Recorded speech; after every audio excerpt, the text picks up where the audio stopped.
Welcome back. In this video, we will solve the popular coding interview problem, removing duplicates from a sorted linked list.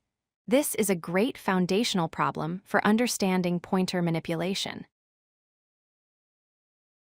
Let's begin by understanding the objective.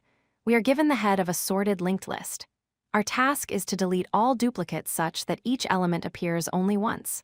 For example, if the input is 1, 1, 2, 3, 3, the output should be 1, 2, 3. There is a crucial piece of information in the problem description. The list is sorted. This simplifies things immensely.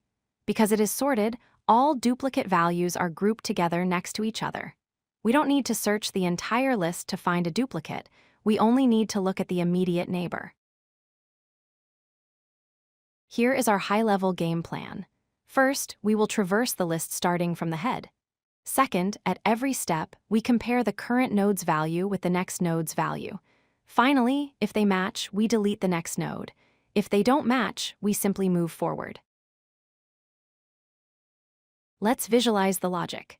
Suppose our current pointer is at a node with value 1, and the next node also has value 1. Since these values are equal, we have found a duplicate. We bypass the duplicate by setting current.next to point to current.next.next. This effectively removes the second one from our list. Now consider the case where the values are different.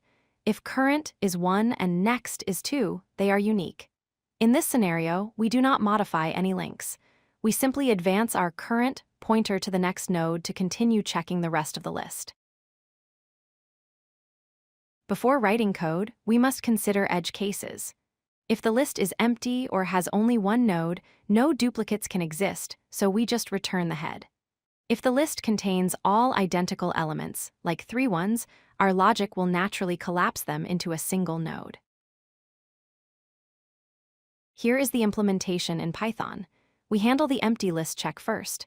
Then we initialize current to the head. Inside a while loop, we check if current and current.next exist. If values match, we skip the next node. Otherwise, we move the current pointer forward. Finally, we return the original head. Let's analyze the efficiency. The time complexity is big O of n because we visit each node in the list exactly once. The space complexity is big O of 1 or constant space because we are modifying the list in place and not using any extra data structures like a hash set. To wrap up, remember that the sorted property allows us to solve this efficiently by comparing neighbors. We use a single pointer traversal to clean up the list in linear time with constant space. This is an elegant and optimal solution. If you like this video, hit that like button and don't forget to subscribe. Visit codelucky.com for more such useful content.